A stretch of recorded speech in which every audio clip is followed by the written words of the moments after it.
Everyone, good morning and welcome to my new vlog. ये वाला vlog मेरा 17 अप्रैल का है और 7वें नवरात्रि की आपको ढेरों शुभकामनाएं।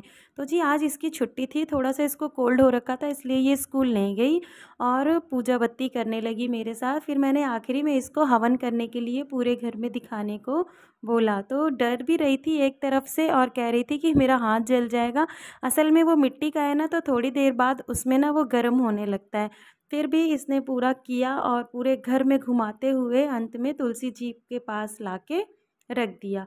उसके बाद हमने यहाँ पर चाय वगैरह पी ली थी और फिर इनके ऑफिस जाने का समय हो रहा था, इसलिए हमने खाना बनाना यहाँ पे स्टार्ट कर दिया था। मैंने यहाँ पे बनाई है आलू और परवल की सब्जी और फिर इसको बनाने के बाद मैंने और ढेरों काम किए। एक तो घर में इतने काम हो जाते हैं, सोचो कि अब तो गर्मी के दिन बड़े हो गए हैं तो काम उस हिसाब से जल्दी हो जाएगा, लेकिन नहीं, अब गर्मी के दिन बड़े हो गए हैं तो उस हिसाब से हमारे काम भी बढ़ गए हैं। एक काम दिखता है तो दूसरा काम पहले ही शुरू हो जाता है दिमाग में कि हमें इस काम के बाद इस काम को भी करना है। और एक बच्चा स्कूल चला जाए, अगला ना जाए, उसका तो और ज़्यादा हेडेक रहता है। एक तो इसकी तबीयत भी थोड़ी सी डाउन थी और फिर और दिमाग इसके पीछे भी लगा था, जब बाबू को थोड़ा फीवर भी था इसलिए। फिर इतने इनका हो गया था ऑफिस का टाइम और ये भी नहाने चले गए थे। फिर मैंने सोचा चलो जब तक मैं रोटियां सेक देती हूँ। और यहाँ पर ये स्कूल तो गई नहीं थी और यहाँ मस्ती करने के लिए स्कूल से छुट्टी की। फिर थोड़ी देर फिर ये भी जाके रेस्ट करने लगी। फिर मैं यहाँ पे रोटियां सेकने लगी और मैंने सोचा चलो उनके डैडी के लिए रोटियां सेक देती हूँ, उनको भी ऑफिस जाना है। फिर उनके जाने के बाद मैंने यहाँ पर डस्टिंग करना शुरू कर दिया। ये तो रोज़ का ही है, रोज़ अगर ना करो डस्टिंग तो यहाँ पे ना धूल जमती ही रहती है और बच्चों के स्टडी टेबल स्कूल जाने के बाद पूरे बिखेर के जाते हैं।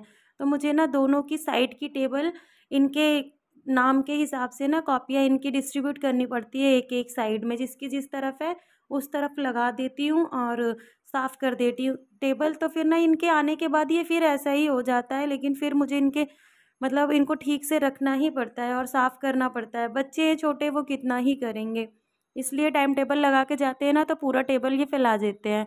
और फिर इसी तरह मैंने चेयर वगैरह भी साफ़ कर ली थी, क्योंकि इस पर बैठकर ये लोग मतलब कभी कभी खाना भी खाते हैं और यहाँ पे अपना टाइम टेबल और पढ़ते लिखते सभी हैं।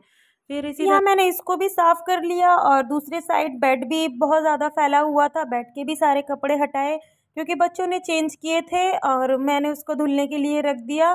फिर बेडशीट भी चेंज कर लूँगी मैं यहाँ पर, क्योंकि वहाँ पर चेंज करते हैं ना जहाँ पे भी कपड़े, तो सुबह सुबह ये लोग नहा के जाते हैं लेकिन ना कपड़े यहीं उतार के जाएंगे, रख के फैला के पूरा कपड़ा फैला वैला के जाएंगे। तो मुझे यहाँ पर सब कुछ हटाना पड़ता है, सब बाल्टी में रख के कपड़े यहाँ से ले जाने पड़ते हैं।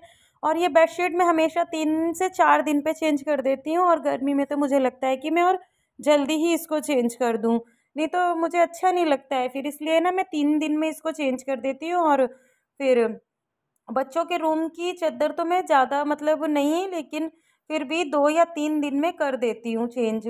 फिर इसी तरह मैंने हल्के हाथों से यहाँ पर सब कुछ डस्टिंग कर दिया था, साफ़ कर दिया था, क्योंकि धूल मिट्टी बहुत उड़ती है आजकल के दिनों में। और अभी तो ठीक से मतलब आंधी भी नहीं आ रही, कि थोड़ी थोड़ी आंधी और हवा चलती है ना, उससे ही इतनी धूल मिट्टी हो जाती है। और फिर अगर ज़्यादा हो जाता है ना धूल मिट्टी, फिर साफ़ करो, फिर हमें खुद भी अच्छा नहीं लगता, बहुत ज़्यादा धूल मिट्टी होती है। तो फिर एक बच्चों का कमरा ठीक करने के बाद यहाँ मैं आ गई थी अपने रूम में। यहाँ पर भी मैंने सब कुछ चेंज कर दिया था, क्योंकि बच्चों ने ना यहाँ पे शाम को अपने स्कूल की कुछ एक्टिविटी करी थी, प्रैक्टिकल मिला था कुछ, तो यहीं पे काटा पीटी कर रहे थे। तो जितना भी था ना छोटे छोटे टुकड़े उनके ग्लेस पेपर वगैरह के, तो सब पहले यहाँ से मैंने हटाए, साफ़ करे। अभी भी यहाँ पे बेड पे सारे कपड़े वो कतरन सी रख रखी थी उनकी, ग्लेस पेपर की, न्यूज़पेपर की। तो इसी तरह फिर मुझे ना इनके जाने के बाद ना डबल काम पड़ जाता है। और धूप इतनी कि लगता है कि जितनी जल्दी काम हो जाए उतना ही अच्छा है, लेकिन पता है इतने मतलब काम बढ़ गए हैं बढ़ते दिनों के साथ कि क्या ही बताएं। और धूल मिट्टी पता नहीं क्यों इतनी जम जाती है ना, अगर साफ़ करो तो फिर इसी में सारा दिमाग निकल जाता है मेरा तो। और फिर यहाँ पर मैंने सबके कपड़े भी धुल लिए थे, क्योंकि बज चुके थे 12:30 और सुबह सिर्फ मैंने 1 कप चाय पी थी और मेरा 7वां व्रत है। तो अभी मैं अपने लिए भी कुछ जा रही हूँ, वैसे भी सुबह मैं कुछ नहीं खाती हूँ, सिर्फ नाश्ता या कुछ भी, चाय, मूंगफली, मखाने, खीरा, यही सब खा लेती हूँ और नॉर्मल बेस पे कुछ नहीं। अगर आप मेरे चैनल पर पहली बार आए हैं तो सब्सक्राइब किए बिना मत जाना, और अगर वीडियो पसंद आए तो लाइक एंड कमेंट ज़रूर कर देना।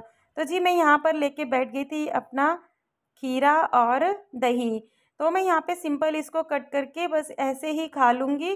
कोई मैंने यहाँ पर खीरे का रायता वगैरह नहीं बनाया था, और सिंपल मैंने दही में भी शायद नमक नहीं डाला, और क्योंकि मैं दही ना थोड़ी सी खट्टी भी थी, इसलिए खीरे के साथ एडजस्ट हो जाती, इसलिए मैंने इसमें नमक नहीं डाला था। कभी ये खा लिया तो कभी मैंने फ्रूट खा लिया, बस और कुछ नहीं खाती। तो फिर चलिए करते हैं इसी के साथ अपने इस वाले ब्लॉग का एंड, और मिलती हूँ आपसे अपने किसी नेक्स्ट ब्लॉग में। तब तक के लिए bye bye and take care.